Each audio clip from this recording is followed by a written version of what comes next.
Welcome to smart Siri vlogs channel. ఈరోజు మన ఛానల్లో తాటికాయలు ఏ విధంగా చేసుకోవాలో చూపించబోతున్నాను. ముందుగా తాటికాయలను తీసుకుని ఈ విధంగా పైన పీచ్ అంతా తీసేసి టెంకల్ని మంచిగా స్మాష్ చేసుకున్నట్లయితే చేతితో గట్టిగా ప్రెస్ చేసి నలిపితే మనకి ఆ పలుపు అనేది చాలా ఈజీగా తీసుకోవచ్చు అన్నమాట. నా దగ్గర తాటి వేసిన తీసేది లేదు కాబట్టి ఈ విధంగా షార్ప్గా ఉన్న ఒక గిన్నెతో నేనైతే ఆ విధంగా టెంకల్ని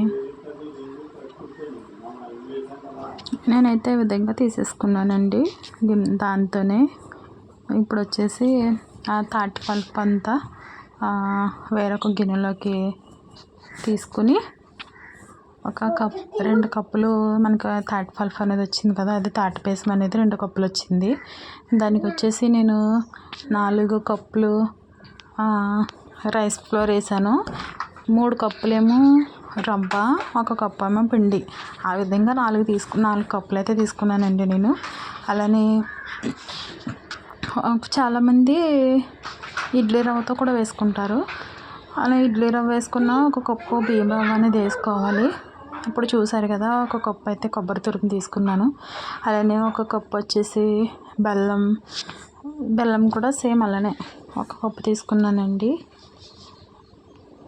ఇప్పుడు చూసారు కదా తాటి పలుపుని, అలానే ఇడ్లీ రవ్వ, బియ్యం పిండి మొత్తం 4 కప్స్ అయిందండి. ఆ విధంగా తీసుకున్నాను నేనైతే.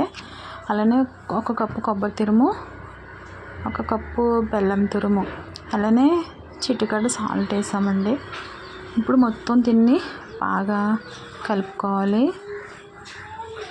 మొత్తం బాగా మిక్స్ అయ్యేలాగా కలుపుకొని కొంచెం ఆయిల్తో పైన, అంటే పిండి ఆరిపోకుండా మనం గారెలు వేసేసరికి మనం ఆయిల్లో వేసుకొని కొంచెం లైట్గా అలా అద్ది పక్కన పెట్టేసేయాలండి ఒక 1/2 అవర్ అనేది.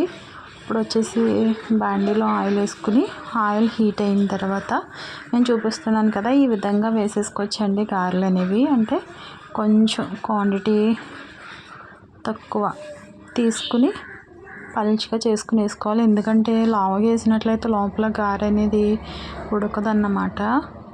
చూస్తున్నారు కదా, ఈ విధంగానే నా ప్రీవియస్ వీడియోలో తాటి రొట్టె అనేది ఎలా చేయాలో చూపించాను కదా. ఇవి వచ్చేసి తాటి గారెలు అండి, చూస్తున్నారు కదా. ఇంకా ఏమన్నా దీనిలో చేంజెస్ ఏమన్నా ఉన్నాయంటే నాకైతే తెలియదు. నేనైతే నాకు వచ్చినట్లు చూపించాను. ఏమన్నా ఉంటే కామెంట్ చేయండి.